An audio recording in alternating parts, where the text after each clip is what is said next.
Hey, what's up guys? So we're here to go over the best build for the Rapid Fire Demon Hunter, which is a new build for Season 17, utilizing the new buffs that Wojanni Assaulter has gotten, as well as the Sin Seeker. So basically, it is a Rapid Fire grenade build.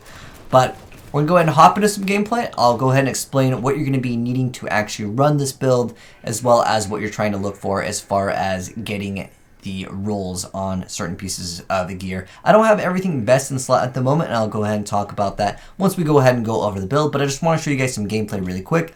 But basically over here, Wojanni Assaulter got buffed in a huge way. The Rapid Fire has increased damage per stack, and it used to only stack up to 4 times, but now it stacks up to 30 times, so that's obviously a much bigger number. So let's go ahead and hop into a Greater Rift. This is going to be a Greater Rift 16, which is also new with Season 17. So we'll go ahead and showcase off the gameplay, and then we'll go ahead and do a build, and we'll talk a little bit about theory crafting and things that you can swap in and out in case you don't have certain things for this build. So it is a stationary build, and what you're trying to do is build up these stacks. As soon as you stop firing though, those stacks will go away from Rapid Assault, and you can get up to 30 stacks, and it does do quite a bit of damage. However, you are stationary, so as soon as you move, like I said, you will lose all of your stacks.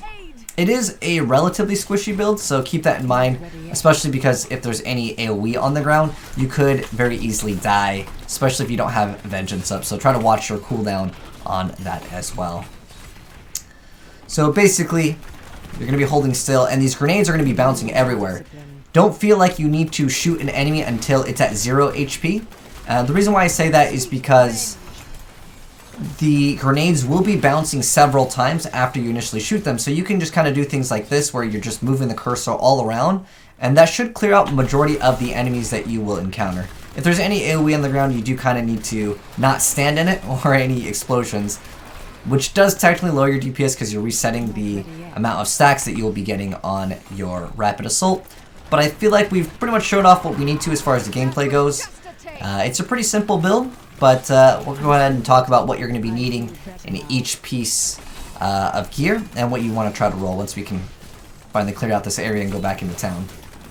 But it's pretty cool that we finally get a new build for Demon Hunter, because I haven't actually played Rapid Fire like ever. But let's go ahead and go back into town, and I'll tell you guys what you're going to be needing, and I'll go ahead and explain all of the skills. So what we're running as far as our skills go, we're running Shadow Power with Gloom. This is going to allow us to basically stand still, and it's going to give us some damage reduction. That is 35%.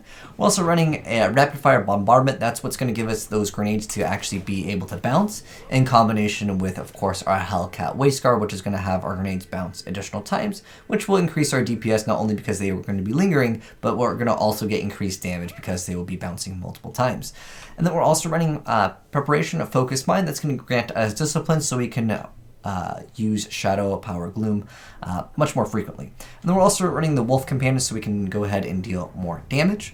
And then we're running Vengeance Personal Mortar. You can kind of swap this for other things, and I'll talk about that in a second. But anyways, that's going to launch extra grenades, which of course will be utilizing the bonuses that we have on our passives like Grenadier, as well as other things. And then we have Fan of Knives Bladed Armor. It's a relatively squishy build because you're going to be benefiting off of standing still. So that's it for the skills. But we'll go more in depth in a second, and we'll talk about other things that you guys can swap in and out. As far as the gems, ideally you want Bane of the Trapped, Powerful, as well as Stricken. This was just a build that I had, so I'm running different things, and I'll go ahead and explain what will actually be better at best in slot by looking at their rank 1 players, because they have rolled their gear to be much better. Also, I don't happen to have Swampland Waders as Ancient and also the correct element. So let's go ahead and hop into what is currently rank 1 over on the PTR leaderboard. Keep in mind, all this is on the PTR. However, once it does go live on Season 17, this will be more than likely still the best build for a Rapid Fire Demon Hunter. I don't think we're getting anything else. But anyways, as far as the build goes, in the weapon slot though, you can actually have different things. You can actually put Dawn equipped and then put Kunai's cube power to use by putting in the Wojanni Assaulter, which will grant you that rapid fire damage increase. It rolls anywhere from 75 to 100%, but keep in mind you're stacking this 30 times, so even if it rolls like 90%, you're still losing out on 10% 30 different times if we're looking at it from the max stack standpoint. I happen to actually roll mine at 99, so in my case, I'm just going to go ahead and equip it. But for the most part, most of you guys will probably benefit off of putting this in the cube because the Dawn, you can get cooldown reduction in other places, so keep that in mind as well. But anyways, and then the next thing in the Kunai's cube, so like I said, Wojanni or Dawn in the cube, doesn't really matter which one, whatever happens to be rolling better. And then your Aquila Curios, because Sin Seekers makes it so you do not have a channel cost for your rapid fire, you're not going to be really using all of your resource, therefore this is a great way of having some extra damage reduction. And then Conviction of Elements, also Elusive Ring, or Unity. These could all be great if you are doing solo greater pushing, but if you're playing in a group, instead of Unity, SOJ, or the Oculus Ring can all be great other options. But that's it for the Kunai's cube.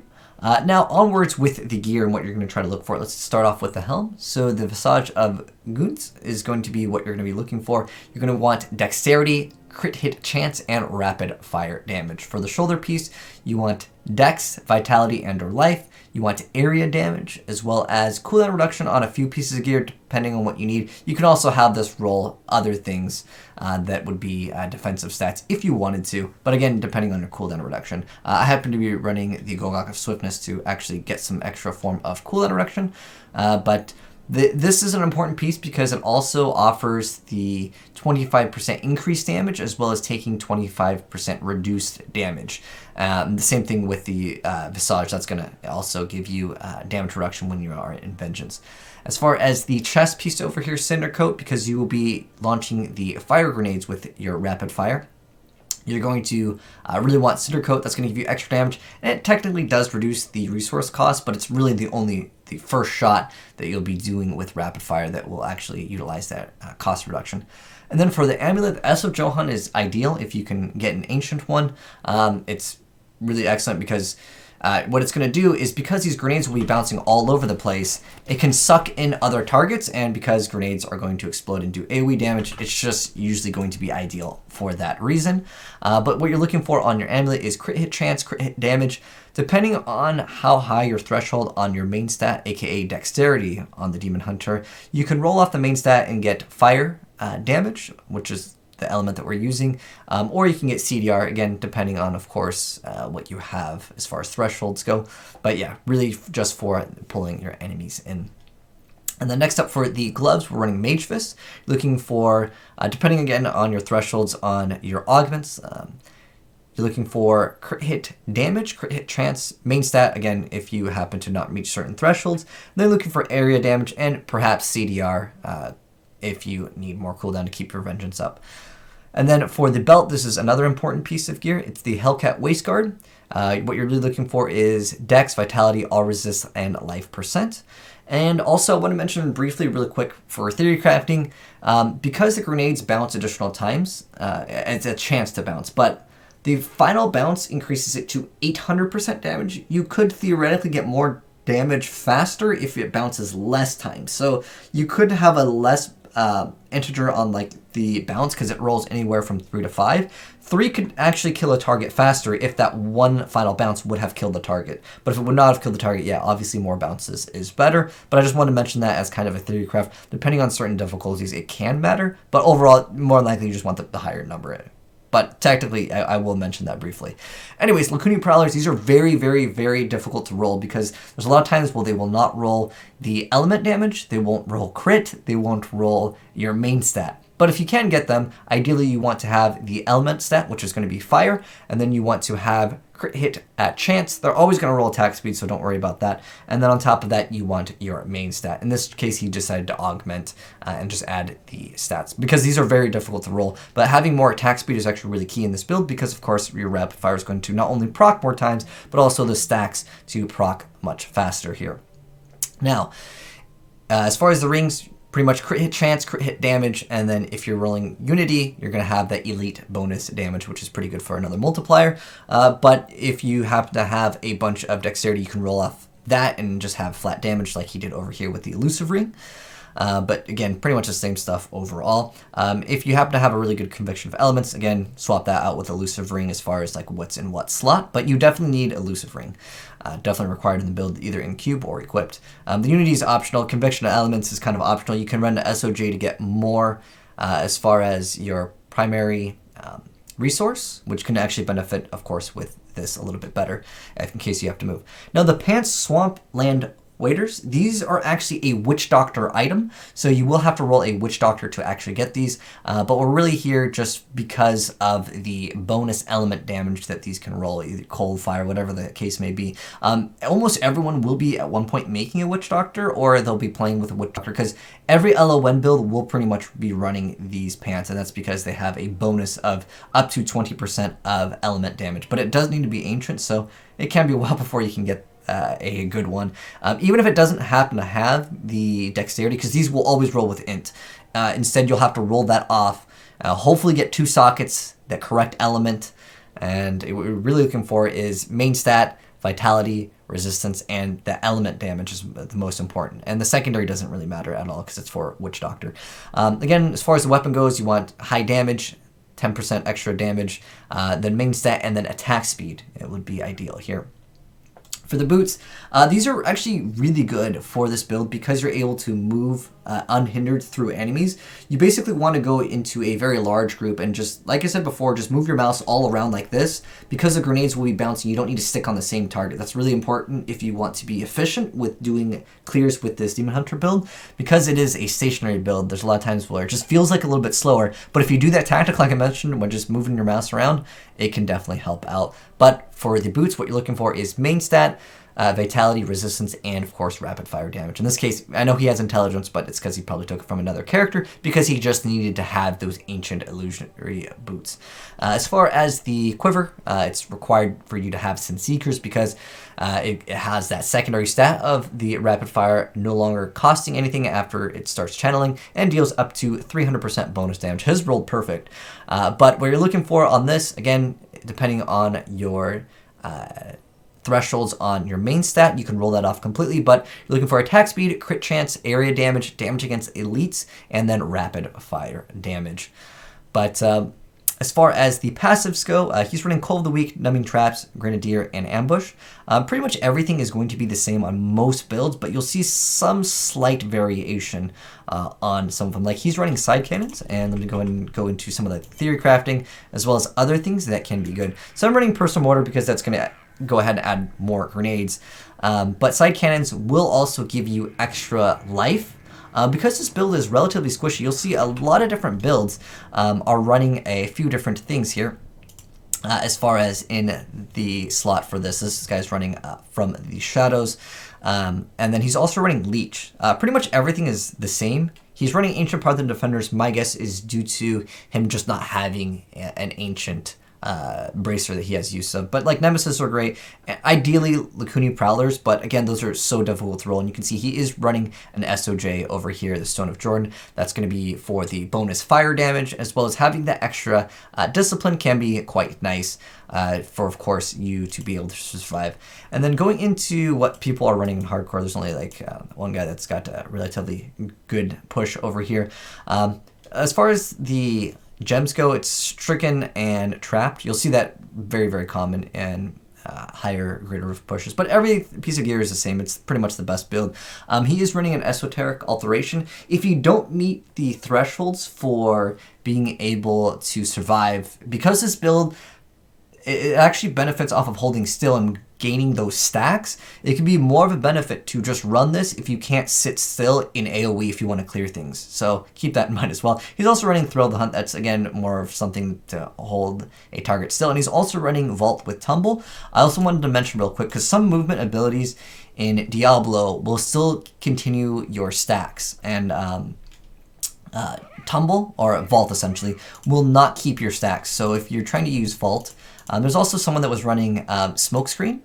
There was one person using that. I think Smokescreen and Shadow Power are much better for this build, but I did want to mention Vault really quick. So he was running Tumble. You can, however, run Rattling Roll and run the Strong Arm, and that's going to give you bonus damage when you go into something and push it away or stun it. But if you run Rattling Roll or just anything as far as Vault goes, when you're building your stacks, if you use it, you're losing out on all of your stacks. So I want to say that it's probably not ideal, but it does break root or any of these circumstances where you just need to get into a better position. It can be useful for that, but again, I think you're going to benefit much more off of the other things.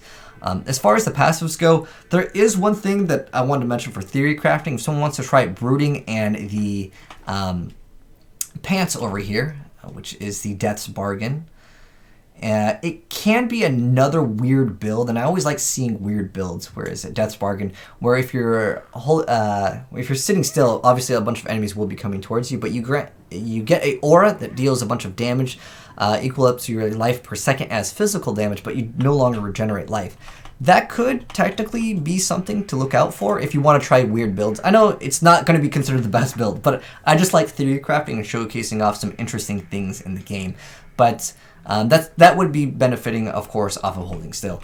Now, again, I've already mentioned the gems that you want, but I will answer something that you guys might have thought of. You're like, why not just play Taeguk? Well, Taeguk doesn't actually proc off of the effect of your Sinseeker. So you might be thinking, okay, hold on, let's go ahead and equip that. You can get one stack because the first shot does cost you hatred, but after that it does not cost any hatred. So if you remove these, yes, you can utilize Taeguk, but it's usually not going to be worth it. And then I was thinking, well, why don't I just like shoot once and a move and then shoot once? It doesn't work because even if I was to like shoot, I can still build stacks, but it resets Rapid Assault. So it's not really worth it for that. Again, ideally these are the best. This could technically be one of the best because you can get this integer to be much higher, but it's random because of course the grenades are bouncing and you have no control over the direction. But if you like to mess around with that, feel free to go ahead and do so. Like I said, these are other things that you guys can put in. This is definitely required. If you want the best of the best, you want these, but these are really difficult to roll. As you guys can see, I'm still trying to roll mine. But Lukuni's, again, a very difficult thing to run. Strong Arms, like I said before, if you happen to want to run Rattling a Roll, with Vault, that is a thing that you can do. It's more so to keep bosses stun locked than anything, but it can be very helpful. And then for the Helm, if you are doing speed, instead of running the Visage of Goons, you can actually run Andaro's Visage. This is a very difficult thing to roll, but you can get your primary damage. If you want just the most amount of damage, oh gosh, they're talking, let's just go ahead. Let's go back into the rift. Okay, so Andaro's Visage can grant you that main stat damage. It's really hard to get this to roll properly because it has to roll Ancient, then it has to roll the damage of the element that you want. In this case, it's going to be fire. It always rolls attack speed, but then you also have to RNG the rapid fire bonus damage on it. And then you just roll off the main stat for a 6 crit and then you'll be good.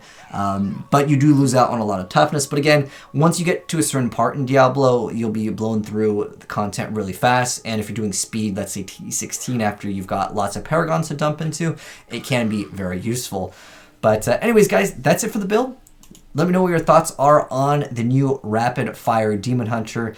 And like I said, there is the best build as far as how to run it. If you guys have suggestions, I would love to hear them in the comment section below for any theory crafting with this, because I like seeing interesting and new builds. And this is definitely one.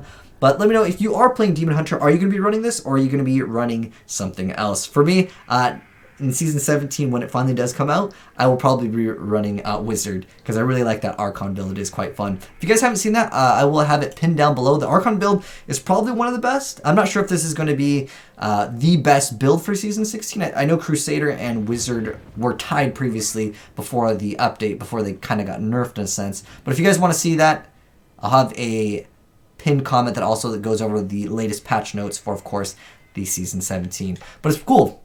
Wojanni is viable. Rapid Fire is definitely a much more viable thing. But anyways, thanks for watching, guys. Hopefully you enjoyed the video. If you did, drop a like on it. And if you're new here, hit that subscribe button if you would like to see more Diablo as well as other gaming content.